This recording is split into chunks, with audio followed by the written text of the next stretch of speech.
I think I first got familiar with your work because you have written extensively, spoken extensively, traveled the world, and reached millions of people with a message about the truth about pornography. Tell us about that. Yes, well, this kind of came out of my own wounded past. I was introduced to pornography about the age of 8. By about the age of 12 or 13, a best friend's mother would buy us pornography. And How old were you?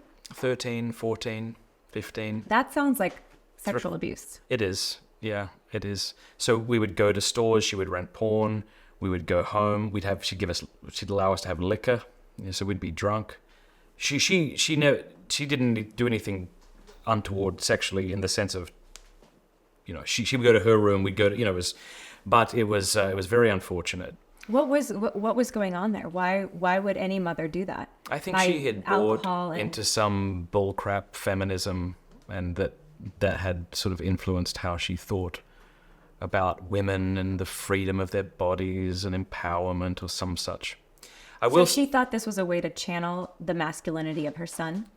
Yes, but she may have also thought it was good for the women who were doing this, taking hold of their own sexuality, and that I don't know, it's hard to explain insanity, but I will say that she became a Christian I don't want to out this beautiful woman who I love, but I called her a few years after and asked her to apologize to me. I said, I want to forgive you, but I need you to apologize. And she was deeply sorry. She had just bought into a lie and done bad things. So that was it really impacted my life. So when the internet came in, when I was about 17 years old, all bets were off. And then when I became a Christian at the age of 17, I realized that this isn't something I should be doing, and then tried quite hard to remove it from my life. I saw the negative effects of it. And then began to find a significant degree of freedom in this area and started speaking about it more and more. And so it kind of took off from there. And then it's quite remarkable. I'd say for about 10 years, I was speaking to about 60 to 70,000 people a year, college campuses, like on Sex Week. There was Sex Week. So in between talks like BDSM on a budget. That was and deconstructing gender roles in the family. Wow. Like if there were a keynote at hell, that would be it. For those listening, this is Sex, S-E-X Week at a college campus. Yes. Funded by the campus. That's right. But promoting BDSM, yes. bondage, sadomasochistic. And in the middle was me talking about pornography. Wow. And talking about pornography, saying that it's harmful. Yeah, deeply evil. Wow. And wicked and wretched. It was great. So I think Google flew me out. I don't know, you know that story? Wow.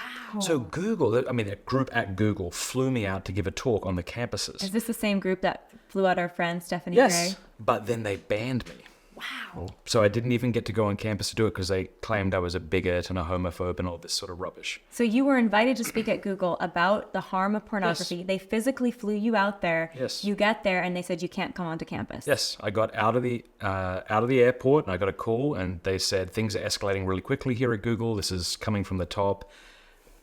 Expect to be banned. Which top of Google is that? That's what they said. This is really high up in Google right now. I don't know any more than that, so I wouldn't want to speak to it. But yeah, then they said I was banned for being a bigot and a homophobe. And what does that mean, a bigot or a homophobe? Why would they call it well, that? I think that sodomy is disgusting and evil. So I may have said that, which is the basic Christian view. But I didn't say it like that. I think somebody said you're a homophobe, and I said, well, no, I'm not especially afraid of gay people, but I do think that both people who identify as having same-sex attraction and those who identify as having opposite-sex attraction would be better off without pornography. It's something as simple as that.